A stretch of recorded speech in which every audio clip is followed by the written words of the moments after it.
फांसी देने वाली चुड़ैल। रात का समय था। दीमापुर जंगल के रास्ते एक आदमी राजू नशे की हालत में गुजर रहा था कि तभी उसको भयानक आवाज सुनाई देती है। राजू, राजू। कौन है? कौन है रे? हमको ऐसे परेशान कर रहा है? हाँ? मौका खा जाएगा। तू मुझे खाएगा? पहले तू अपनी जान तो बचा ले। इतना कहकर राजू के सामने चुड़ैल अपना असली रूप लेकर आ जाती है। चुड़ैल का ये भयानक रूप देखकर राजू बहुत ही डर जाता है और नशे की हालत में इधर उधर गिरने पड़ने लगता है।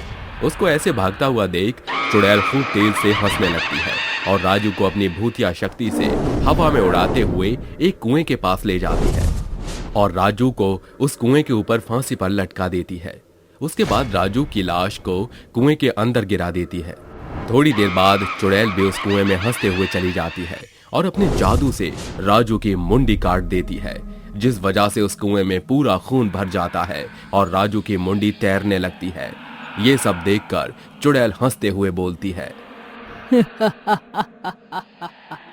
मैं किसी को नहीं छोड़ूंगी। मैं अपनी मौत का बदला लेकर रहूंगी। इतना कहकर चुड़ैल वहां से गायब हो जाती है। धीरे धीरे गांव में यह घटना बढ़ती ही जा रही थी और आए दिन लोगों की आधी कटी हुई मुंडी वाला शरीर कुएं के बाहर मिलने लगा। ये सब देखकर सभी गांव वालों के मन में चुड़ैल का खौफ पैदा हो गया और इसलिए शाम होते ही सभी गांव वालों ने वहां से जाना आना बंद कर दिया। धीरे धीरे समय बीतता गया और उस गांव में लाशों के ढेर मिलते गए। जो भी उस रास्ते से जाता वो चुड़ैल उसको भयानक मौत दे देती। कुछ सालों बाद उसी गांव में एक छोटा सा परिवार रहने के लिए आता है, जिसमें सीमा नाम की छोटी बच्ची अपनी मां आनंदी के साथ और अपने पिता जग्गू के साथ एक बड़े से घर में रहने के लिए आती है। घर के पास वही भूतिया कुआं था जिसमें चुड़ैल लोगों को फांसी दिया करती और मारा करती थी। मम्मी मम्मी, हमारा घर कितना सुंदर है ना? मेरी बच्ची को ये घर पसंद आया ना? हाँ हाँ, ये घर तो बहुत ही सुंदर है और देखो सामने एक कुआं भी है और हमारे घर के आगे तो गार्डन भी है। अच्छा ठीक है, घूमना बाद में, अभी रात ज्यादा हो गई है तो चलो चलकर सो जाते हैं। थोड़ी देर बाद जग्गू और आनंदी अपनी बेटी को लेकर सो जाते हैं कि तभी सीमा के कान में एक धीमी सी आवाज आती है, सीमा, चलो चलकर खेलते हैं। तुम तो यहाँ पर नई आई हो ना? तुम्हें दोस्त की भी जरूरत है। चलो मेरे साथ। आवाज सुनकर सीमा की आंख खुल जाती है और वो आवाज का पीछा करते करते अपने घर के बाहर गार्डन में पहुंच जाती है। थोड़ी देर बाद सीमा के सामने एक हंसती हुई छोटी सी गुड़िया आती है। सीमा उसको जैसे ही लेने जाती है वैसे ही सीमा के सामने चुड़ैल उस गुड़िया में से बाहर आ जाती है और सीमा के अंदर प्रवेश कर लेती है। सीमा दर्द में चिल्लाने लगती है और चिल्लाकर बेहोश हो जाती है।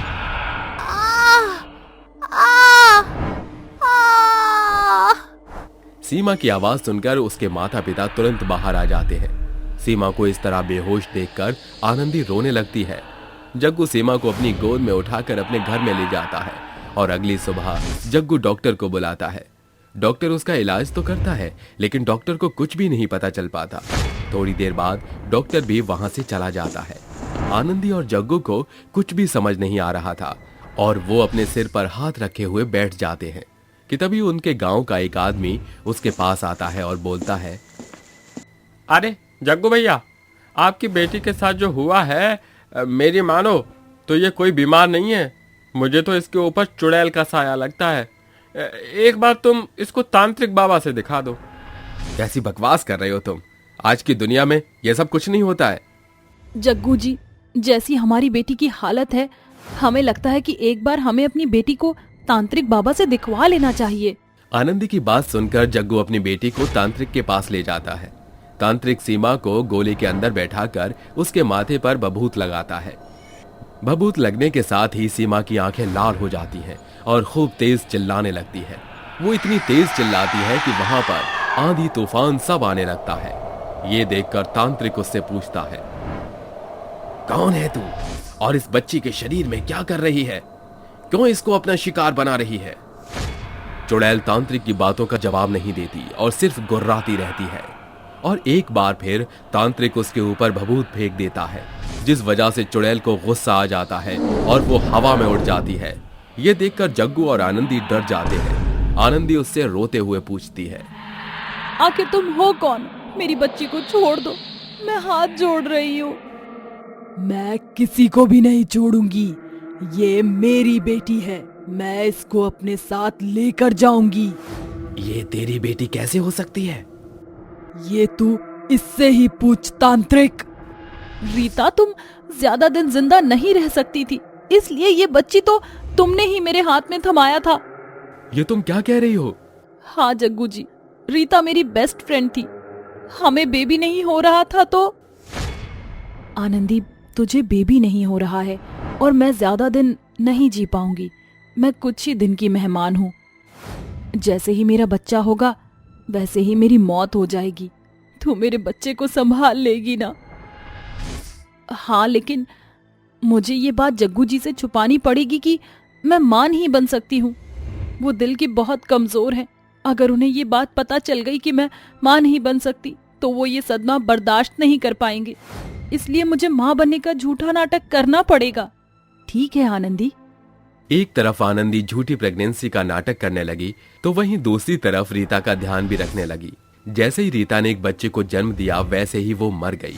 यहाँ पर आनंदी उसकी बेटी को लेकर अपनी बच्ची बनाकर खुशी से रहने लगी। रीता, तुमने ही तो अपनी बच्ची को अपनी मर्जी से हमें दिया था, उसके बाद तुम ऐसा क्यों कर रही हो? हाँ, मैंने अपनी बच्ची को तुम्हारी बीवी के हाथ में थमा दिया था, लेकिन मैं मरी नहीं थी। इसने ममता की लालसा में आकर मुझे मृत घोषित कर दिया और मुझे जिंदा उस कुएं में फेंक दिया, जिस वजह से मेरा शरीर उस कुएं में आज तक है और मेरी आत्मा भटक रही है। मुझे माफ कर दो रीता, मैं ममता की लालसा में ये भूल गई थी कि तुम ही तो सीमा की असली माँ हो। मुझे माफ कर दो। अपनी बेस्ट फ्रेंड आनंदी को रोता हुआ देख और उसकी ममता को देख चुड़ैल की आंखों में आंसू आ जाते हैं और वो अपनी बेटी के शरीर से निकल जाती है और उसको गले लगाकर बोलती है, मैं मेरी बच्ची के शरीर को छोड़कर जा रही हूँ, लेकिन अगर इसको कोई भी तकलीफ हुई तो मैं फिर वापस आऊंगी और यहाँ पर किसी को भी नहीं छोड़ूंगी। मेरी बच्ची का अच्छे से ख्याल रखना। इतना कहकर वो चुड़ैल चली जाती है। चुड़ैल की ममता देखकर आनंदी और जग्गू अपनी बेटी को पकड़कर रोने लगते हैं और वो भी अपने घर में चले जाते हैं। उस दिन से वो पूरा गांव और सीमा चुड़ैल के साए से आजाद हो गईं और खुशी से रहने लगी।